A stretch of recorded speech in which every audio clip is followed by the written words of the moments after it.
So now you've got the grain lines and the markings. Now what we're going to do is we're going to cut up the pattern in preparation for sewing. And so what I would do here is I would cut along those lines. So this is where we're going to cut and sew it back together again. And then, so you've got your marking, so when you go to sew it, it works quite nicely.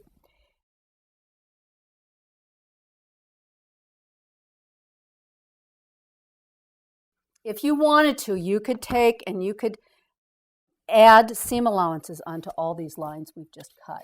But what I do is I have this cool little gizmo that is a rotary cutter with a guide arm. So when I go to cut, I'm going to just cut it, adding my seam allowance as I go.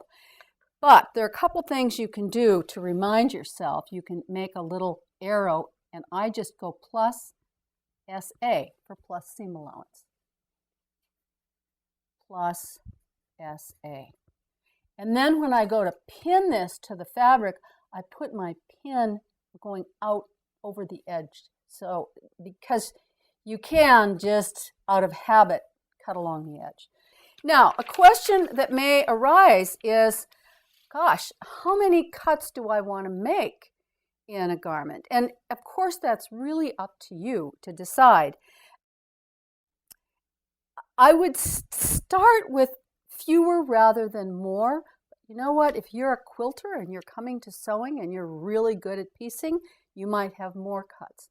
To me, the most important thing is good design. And as you can see, I'm starting out with a purchased garment where some designer somewhere kind of worked these kinks out already. They're garments that I already have worn and loved. So that's my entry point. But I'm only just getting started with this. So you could, it's really up to you. You're the designer. Will it not fit together, or will it fall apart when I'm wearing it? To me, the criteria really is my fabric, see? So this is a t-shirt. And I actually have two pieces of fabric here, and this is, let me show you how I decide. And it's interesting because I got these two pieces of fabric, which I love, from the same supplier. They have the same generic name. They are microfiber lycra knits. So there's my favorite slimy limey green, and there is this beautiful paprika color. Now, when I hold these two fabrics, the paprika color has more weight to it. It's not as thin. The green one is lighter.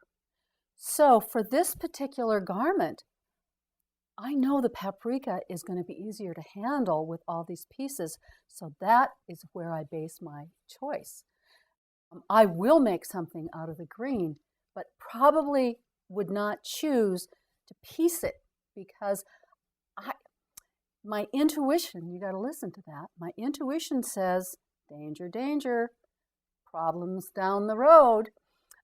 Now what I also will do with both of these is I'll cut off a piece and I'll sew them together. I'll put the pieces together and I'll experiment with seam finishes or no seam finishes. Sometimes I like to see how this has a nice curl. I might like to use the curl. I just sit down. See, this one doesn't curl quite as much. So I will sit down at my sewing machine and play with bits and pieces probably before I ever even cut. So that once I've cut all these pieces up and I'm going to go to sew them back together again, I want to be sure that it's going to work.